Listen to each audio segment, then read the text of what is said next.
من احلى الاكلات اللي بحبها من صغري شويه كبد وقوانص وعمايلها، هقولها لك في الدغري. سكتنا سكه المختصر المفيد زي الحقنه في الوريد، بس ما تنساش تصلي على الحبيب ويلا بينا نقول الزبده. قبل ما نبدا بس شويه تفاعل من اللي بيهز المشاعر.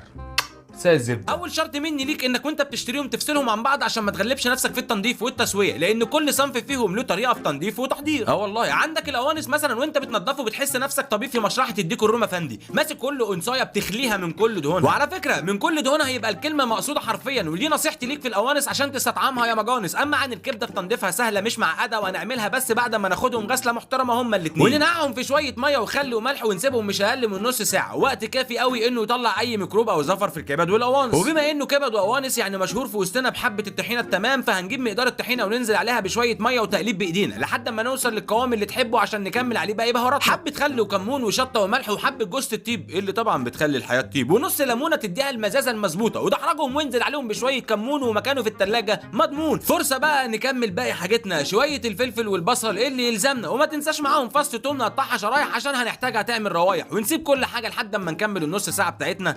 عملت لايك ولا لسه؟ عشان بعدها هنصفي الميه وغسله اخيره ونرجعهم عشان نكمل تقطيع، وكالعاده القوانص مكعبات عشان ما يغلبكش في التسويه يا مان. اما الكبده فهنقسمها نصين وكل نص نقسمه نصين، لكن اهم ما في الكبده واللي كتير بيغفل عنه هو تنظيف القلب. قلب الكبده اقطع اطرافها من شرايينها من فوق لان تحتها بيكون في دهون سودا زي ما انتم شايفين، وبعد التقطيع اغسله وحطه على مصفى يتصفى. نجهز باقي الحفله على البوتاجاز، انزل بطاستك وعليه الزيت عشان نقدح بصلنا نص تقديحه، وننزل بالقوانص الاول، قلب فيه خمسايه ونغطي عليه 10 دقايق بالكتير بدون ما نضيف ميه. خد نص تسويه اديله تقليبه ونوسع مكان في النص للكبده، واول ما تنزل بيه ما تقلبوش نهائي، يا دوب تفرده وانت بتهز طاستك عشان ما يتهريش منك ويبوظ لك الاكله. وغطي عليه خمسايه، واول ما ترفع غطاك افضل شقلب فيه وهو على النار عشان يستوي من كل الجوانب، واول ما يتشرب الصوص بالكامل هننزل عليه بالبهارات، شويه فلفل اسود وحبه كمون وكزبره ناشفه وشويه حبه مطحون لو عندك تديها لسعه حلوه، وطبعا بما انها تحبيشه يعني نديها جوز الطيب تحلي العيشه، وفي النهايه حبه ملح وكمل تقليبك، وافتح مكان في النص وانزل بالثوم وادفنه بالكبد والقوانص ياخد كل الريح، وانزل عليه بكل كميتك من الفلفل، وانزل عليه بالغطا يعمل له كبس مفاجئ مش اكتر من 5 دقايق عشان كل الروايح تختلط ببعض وتكون نتيجتها اكله عظيمه بس بسعر على قد ايدينا، مناسبه ليا وليك ولاولادنا ولاهالينا، وتخلينا نصلي على نبينا ونترحم على امواتنا ربنا يجازيهم خير عنا اللهم امين. واكيد هنديها ستوري ناو،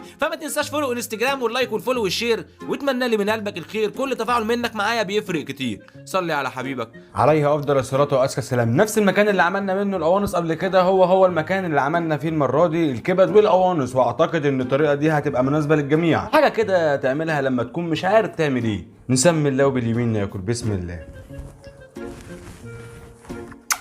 زبده، واعتقد ان ريحتها واصله لكم، معناها انك انت ما تنساش الفولو واللايك والشير، واتمنى لي من قلبك الخير في رعايه الله وحفظه. شويه تفاعل من اللي بيهز المشاعر. الزبده